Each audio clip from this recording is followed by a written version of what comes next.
చెప్తున్నా, అందుకని చెప్తున్నా కదా. మీరు ఇనే ఓపిక లేకపోతే మీరు బోర్డు బాధ లేదు, ఎందుకంటే నేను వాళ్ళ కోసం మాట్లాడుతున్నాను, మీకోసం మాట్లాడుతున్నాను. ఇప్పుడు నేను ఇవన్నీ చూస్తున్నాను కదా, నేను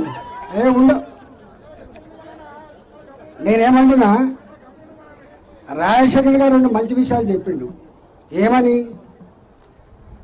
ఈ భారతదేశ చరిత్రలో 2022 గప్పుడు మోడీ గారి ప్రభుత్వం ఈ రాష్ట్రాన్ని సహకరిస్తలేవు, దానివల్ల రైల్వే ప్రాజెక్టులు లేట్ అవుతున్నాయి, ప్రజలకు అసౌకర్యం కలుగుతాయి, రాష్ట్రాల అభివృద్ధిలోనే దేశ అభివృద్ధి ముడిపడి ఉందని చెప్పి మొట్టమొదటిసారిగా ఆలోచించిన మహనీయుడు నరేంద్ర మోడీ గారు.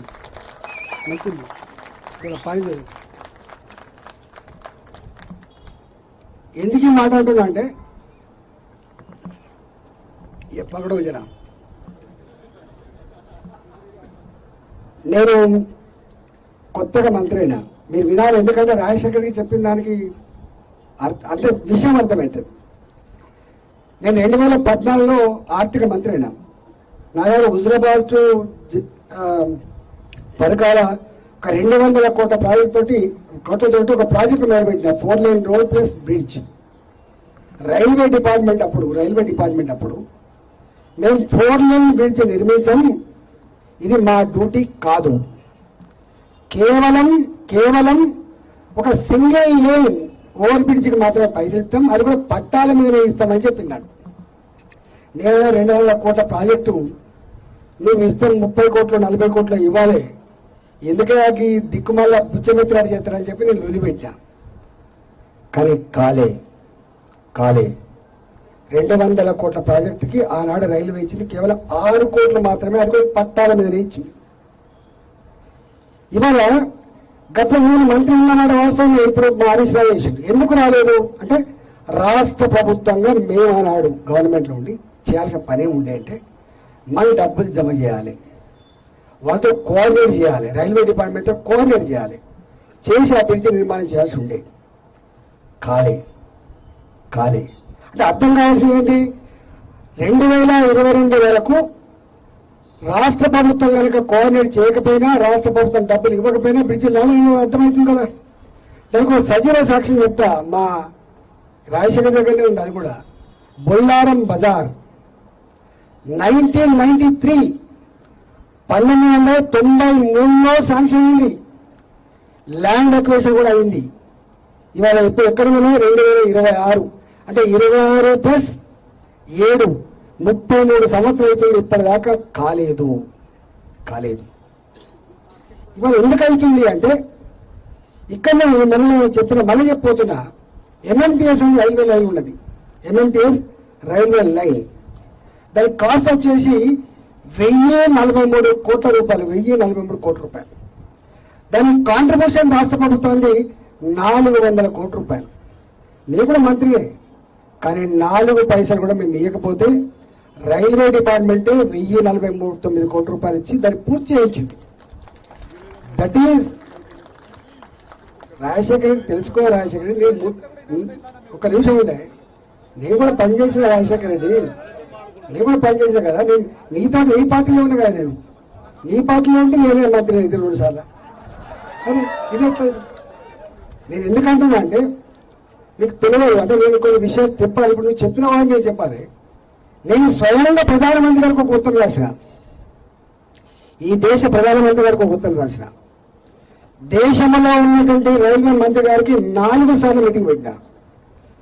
Not only for Hyderabad, for entire country కోసం పెట్టినా. నేను మీతో కూడా మీటింగ్ పెట్టినా, ఇక్కడ రైల్వే అధికారులతో మీటింగ్ పెట్టినా. ఏంటిగా మీటింగ్ అంటే, ఒకప్పుడు రైళ్లు తక్కువ వచ్చేది, ఎప్పుడో ఒక రైలు వచ్చేది, రైళ్ల స్పీడ్ కూడా తక్కువ ఉండేది. ఇవాళ 120-130 కిలోమీటర్ల స్పీడ్ ఉన్న రైలు కూడా కంటిరెప్ప పాటు గ్యాప్ లేకుండా వస్తూ ఉన్నాయి. మోడీ గారు మీరు పట్టణాలలో, నా లెటర్ ఉంటే రాజశేఖర్ గారు పంపిస్తా, పట్టణాలలో అది హైదరాబాద్ కావచ్చు, కలకత్తా కావచ్చు, బొంబాయి కావచ్చు, అది ఢిల్లీ కావచ్చు, రైల్వే లైన్ల మీదకి మనిషి రాకుండా ఉండాలి, రైల్వే లైన్ల మీదకి ఓ బలినో గొడవ రాకుండా ఉండాలంటే ఎంత వీలైతే అంత అండర్ బ్రిడ్జ్ల కోసం మీరు పర్మిషన్ గేట్ ఉన్న కాడ మాత్రమే ఆర్ఓబి, గేట్ ఉన్న కాడ మాత్రమే ఆర్ఓబి తప్ప అంతకు ముందు ఆర్ఓబి వచ్చేది కాదు, మనకు ఆర్ఓబి వచ్చేది కాదు. కానీ ఫస్ట్ టైం గేట్లు లేకపోయినప్పటికి కూడా ఇలా హైదరాబాద్ నగరంలో ఒక 100 పాయింట్ల అవసరం అంటే 100 పాయింట్లలో కూడా అది 6 మీటర్ల ఎత్తు లేకపోవచ్చు, 4 మీటర్లు ఉండొచ్చు. మనిషి తాగడానికి, పశువులు తాగడానికి, సైకిల్ మోటార్ తాగడానికి ఇవ్వమని చెప్పి కోరితే వారు వెంటనే స్పందించింది. అవునండి, చాలా ఇంపార్టెంట్ అది. ఎక్కడెక్కడైతే అటుపక్క ఇటుపక్క ఎత్తుంది మనం మంచం దాటలేకపోతాము, ఎత్తుంటే అప్పుడప్పుడు అటుపక్క ఇటుపక్క ఎత్తుంటే రైలు కిందికి వెళ్ళిపోతుంటాయి. మీరు కాస్ట్ కోసం చూడకండి మోడీ గారు, కాస్ట్ కోసం ఆలోచించద్దు, ప్రజల ప్రాణాలు ముఖ్యమని చెప్పి ఎన్నైతే అన్ని ఆ ఫూట్ అవుట్ చేసేయాలని చెప్పి ఒక లెటర్ రాసిన అవి అవుతున్నాయి.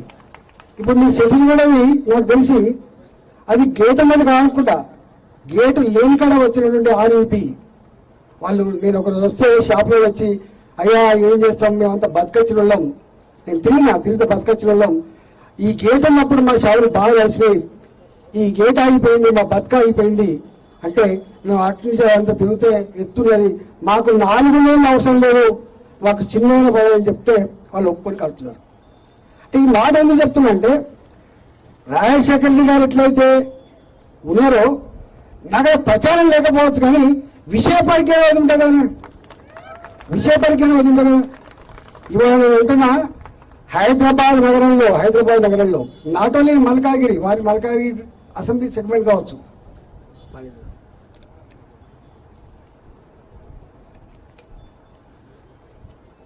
ఎంటైర్ కంట్రీకి ఇట్లాంటి పని చేయిస్తున్నాం మేము. నెంబర్ టూ వారే చెప్పిండు 22 నుంచి వచ్చింది, 23 నుంచి ఏమవుతుందని. ఇవాళ నేను అనకూడదు కానీ చిన్న పనులు చేయడానికి కూడా ముందుకు వస్తలేదు రాష్ట్రంలో. ఎందుకు వస్తలేదో నాకంటే ఎక్కువ మీకు ఇక్కడ అనుభవిస్తున్నారు కాబట్టి. ఒక డ్రైనేజ్ పని చేయడానికి, ఒక సిమెంట్ రోడ్ వేయడానికి ఎంత కష్టమవుతుందో మీరు చూస్తున్నారు. నేను పోయినా స్వయంగా పోయి ఇప్పుడు వారు చెప్పిండ్రు ల్యాండ్ అక్విజిషన్ పాత బ్రిడ్జిలకు రూపాయి అంటే 22 2020 నుంచి